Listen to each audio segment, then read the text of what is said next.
1. जेव्हा जेव्हा हवामान बदलतं तेव्हा अनेकदा डाळीला कीड लागल्याचं दिसून येतं. डाळ चांगली राहावी म्हणून डाळीच्या डब्यात दालचिनी आणि 2 ते 3 लवंग घालून ठेवा. असं केल्यास डाळीला कीड लागणार नाही. 2.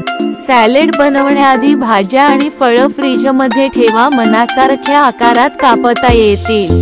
3.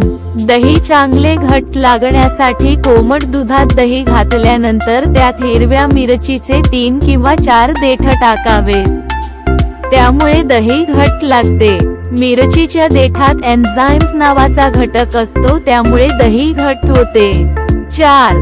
किचनमध्ये दुर्गंधी येऊ नये यासाठी किचनची लादी अथवा टाइल्स पुसताना त्यात जाडे मीठ टाका. 5. आठवड्यातून एकदा चॉपिंग बोर्ड व्हिनेगर लावून स्वच्छ करा. 6.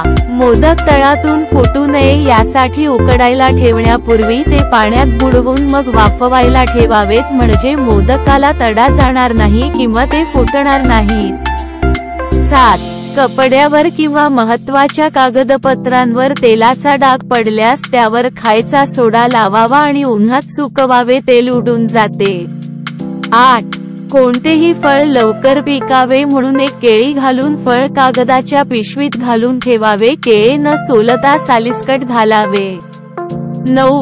व्हिनेगर सुद्धा तवा स्वच्छ करण्यासाठी चांगला ऑप्शन आहे. त्यासाठी तवा थोडा गरम करावा, गरम तव्यावर लिंबू घासावे, त्यानंतर तवा जास्त काळा पडलेल्या ठिकाणी व्हिनेगर व मीठ टाकावे आणि लिंबूनी पुन्हा तवा घासावा. 1 मिनिटांमध्ये तवा चमकतो. 10. पावसाळ्यात कपडे वाळले नाही की कुबट वास येतो, अशा वेळी कपडे खळबळताना किंवा पिळताना गुलाब पाणी घातल्यास कपड्यांचा कुबट वास जाण्यास मदत होते. नैसर्गिक असल्याने याने काही त्रास होण्याचीही शक्यता नसते.